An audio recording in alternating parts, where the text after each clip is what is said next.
So what are the main advantages in filing an appeal in the first place? Why should you consider one? All told, according to the IRS's own internal statistics, taxpayers are ordinarily 40% better off following an appeal than they were going into it. IRS appeals officers are hired to settle cases.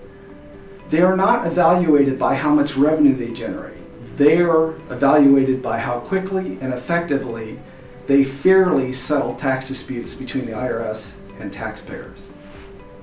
IRS internal statistics also show that 70% of the appeals are settled in a way that is acceptable to the taxpayer.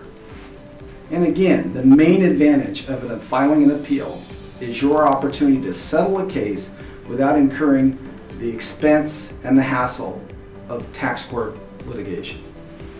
One big advantage of filing an appeal is that it gives the taxpayer and their representative an informal communication, an opportunity to discuss and negotiate a case informally with the appeals officer rather than in the strict adversarial arena of a docketed case in tax court.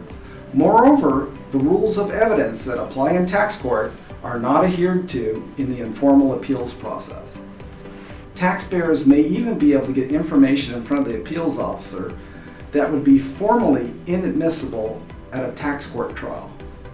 For example, affidavits and documentation may be submitted in lieu of live, often expensive testimony of witnesses who would be subject to cross-examination at trial in front of an appeals officer.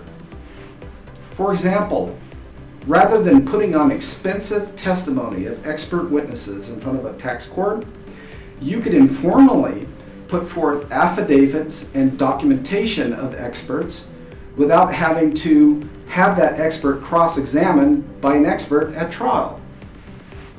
Also, requesting an appeals conference preserves the taxpayer's right to the reasonable costs of litigation if you prevail later on at tax court.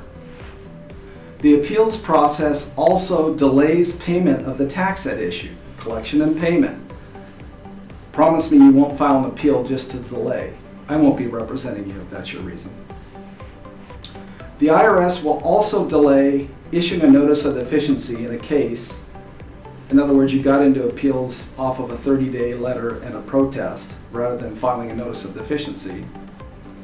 But there has to be sufficient time remaining on the statute of limitations before they'll hold off on issuing the 90-day letter.